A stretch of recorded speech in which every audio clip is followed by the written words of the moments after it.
እቅዶችህን ገና ሳይሳኩ ለሰው ስትናገር የሰዎች አሉታዊ አስተያየት ወይም ምቀኝነት ጉልበትህን ሊያጠፋው ይችላል። ሥራ ከምላስ በላይ ጮክ ብሎ እንዲናገር ፍቀድ።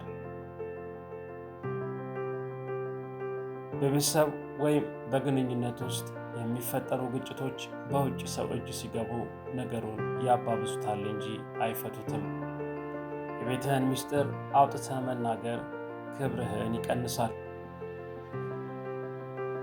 በጣም ሀብታም መሆንህን ካወቁ ሰዎች በቅናት ወይም በጥቅም ሊቀርቡ ይችላሉ። ድሃ መሆንህን ካወቁ ደግሞ ሊንቁ ይችላሉ። ስለዚህ የገንዘብህን ነገር በምስጢር መያዝ ይመረጣል። ዛፍ ለመቁረጥ 6 ሰዓት ቢሰጠኝ የመጀመሪያዎቹን 4 ሰዓታት ምሳሬን ለመሳል እጠቀምበታለሁ። የወደፊቱን ጊዜ ለመተንበይ የተሻለው መንገድ ራስህ መፍጠር ነው። ቀስ ብዬ እራመዳለሁ፣ ነገር ግን መቼም ቢሆን ወደ ኋላ አልመለስም።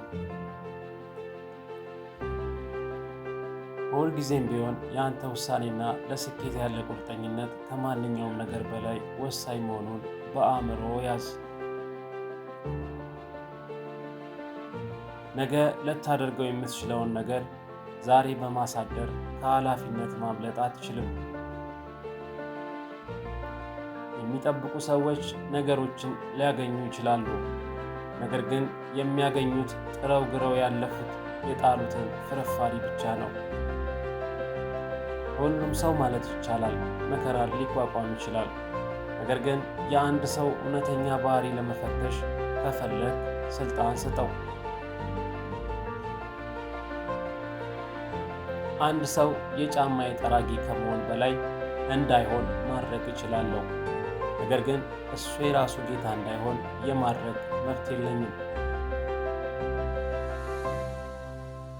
ስምህ ልክ እንደ ጥላ ነው፣ ባህሪ ግን ልክ እንደ ዛፍ ነው። ጥላው የምናየው ነው፣ ዛፉ ግን እውነተኛ አካል ነው። ሁሉንም ሰው ለተወሰነ ጊዜ ማታለል ይቻላል። የተወሰኑ ሰዎችንም ሁልጊዜ ማታለል ይቻላል። ነገር ግን ሁሉንም ሰው ሁልጊዜ ማታለል አይቻልም። ስትወርቅ በመቅረት ሳይሆን ከውድቀት ተነስተ በመቆም ላይ ያለህን ቁርጠኝነት አደንቃለሁ። ጠላቶቼን ወዳጆቼ በማድረግ አላጠፋቸውም። እኔ የማልወደውን ያንን ሰው ካገኘሁት በተሻለ ሁኔታ እንዳውቀው እድል ልሰጠው ይገባል። ምርጥ ጓደኛዬ ማለት እኔ ያላነበብኩትን መጽሐፍ የሚሰጠኝ ሰው ነው። ከምንም በላይ መጽሐፍትን አነባለሁ፣ ምክንያቱም የኔ ምርጥ ጓደኞች ናቸው። አንድ ሰው ምንም ያህል ያልተማረ ቢሆንም ሊያስተምረኝ የሚችለው ነገር አይጠፋም። ብልህ ሰው አዲስ ነገር ሲማር፣ ሞኝ ሰው ግን ሁሉንም ነገር እንደሚያውቅ ያስባል። የሌሎች ነፃነትን የሚከለክሉ ለራሳቸውም ሊኖራቸው አይገባም። በሀገር ላይ የሚነሳ የውስጥ ጠላት ከውጭ ከሚመጣ ጠላት በላይ እጅግ አደገኛ ነው። አንድን ሰው ክፉ አድርገህ ከመፍረድ በፊት በሱ ጫማ ውስጥ ሆነ ተራመድ። ሁልጊዜም ቢሆን ፍጹም ሰው ለመሆን አትጣር። ይልቁንም ትናንት ከነበርከው የተሻልክ ሰው ሁን። የማንም ሰው ባሪያ መሆን እንደማልፈልግ ሁሉ የማንም ጌታ መሆንም አልፈልግም። ሁልጊዜም ማስታወስ፣ ለአንተ ስኬታማ ለመሆን የወሰንከው ውሳኔ ከማንኛውም ሌላ ነገር በላይ አስፈላጊ ነው። በመጨረሻው ሕይወት የሚቆጠረው የኖርክባቸው ዓመታት ሳይሆኑ በዓመታቱ ውስጥ የኖርክበት የሕይወት ጥራት ነው። ሁሉንም ሰው ውደድ፣ ጥቂቶችን እመን፣ ለማንም ግን ክፉ አታስብ። በሕይወቴ ሙሉ ሾክ በተተከለበት ቦታ ሁሉ ጽጌረዳ ለመትከል ሞክሬያለሁ። ሕይወት አጭር ናት። ለበጎ ነገርና ለሰዎች ደስታ ካልተጠቀምንባት ትርጉም የላትም። የመጀመሪያው የደስታ ቁልፍ አእምሮን በበጎ ነገር መሙላት ነው። በዓለም ላይ ትልቁ ስጦታ ሰላማዊ አእምሮ ማግኘት ነው።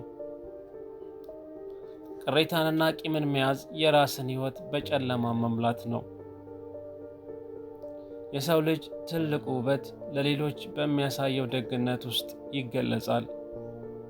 እውነተኛ መሪ ሕዝቡን ወደሚፈልገው ሳይሆን ወደሚጠቅመው ቦታ የሚመራ ነው። የእናቴ ጸሎት ሁል ጊዜ ይከተለኛል፣ በሕይወቴ ሙሉ ከኔ ጋር ተጣብቆ ኖሯል። መጻሕፍትን ማንበብ ሌላ አእምሮና ሌላ ሕይወት እንዲኖር ያደርጋል። ቃላቶች አጫጭርና ግልጽ ሲሆኑ መልእክት ጥልቅ ይሆናል። ለስኬት ያለ ቁርጠኝነት ከማንኛውም ሌላ ነገር በላይ አስፈላጊ መሆኑን ሁል ጊዜ አስታውስ። የትም መድረስ የምትችለው በመጀመሪያ መጀመር ስትችል ብቻ ነው። ጊዜህን በአግባቡ ተጠቀምበት፣ ምክንያቱም ሕይወት የተሰራው ከጊዜ ነው። እግዚአብሔር ከኛ ጎን ነው ወይ ብዬ አልጨነቅም። ትልቁ ጭንቀቴ እኔ ከእግዚአብሔር ጎን ነኝ ወይ የሚለው ነው። ምክንያቱም እግዚአብሔር ሁል ጊዜ ትክክል ነው። ሳልጸልይ የቀረውበት አንድም ቀን የለም። ምክንያቱም ከኔ አቅም በላይ የሆኑ ነገሮች ሲገጥሙኝ የሚሄድበት ሌላ ቦታ የለኝም። የወደፊቱን ጊዜን የመተንበይ ከሁሉ የተሻለ መንገድ ራስን መፍጠር ነው። ሕይወት አጭር ናት። ትርጉም ባለው ነገር አሳልፏት። ሁሉንም ሰው አክብር፣ ለማንም ግን አትስገድ። በሕይወቴ ውስጥ ካጋጠሙኝ ስህተቶች ሁሉ የተማርኩት ነገር ቢኖር በድጋሜ ላለመርገም መሞከርን ነው። ስለ ሌሎች መጥፎ ነገር አትናገር፣ አንተም ብትሆን ፍጹም አይደለም። ፈገግታ የሕይወትን ሸክም ያቃልላል። ቁጣህን በውስጥ ከምትይዘው በወረቀት ላይ ጽፈ አቃጥለው። ትናንት የሰራው ስህተት ዛሬ አዲስ ሰው ከመሆን ሊያግድ አይገባም። ድፍረት ማለት ፍርሃት ማጣት ሳይሆን ፍርሃት እያለህም ወደፊት መቀጠል ነው። ትልቅ ህልም ይኑርህ።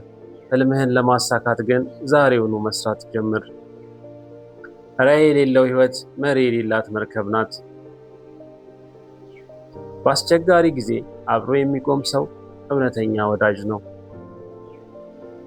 እግዚአብሔር ተራ ሰዎችን ሳይወድ አይቀርም፣ ምክንያቱም በጣም ብዙ አድርጎ የፈጠራቸው ለዚህ ነው።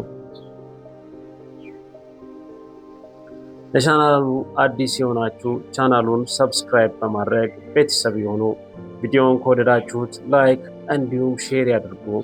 እናመሰግናለን። ሰላም።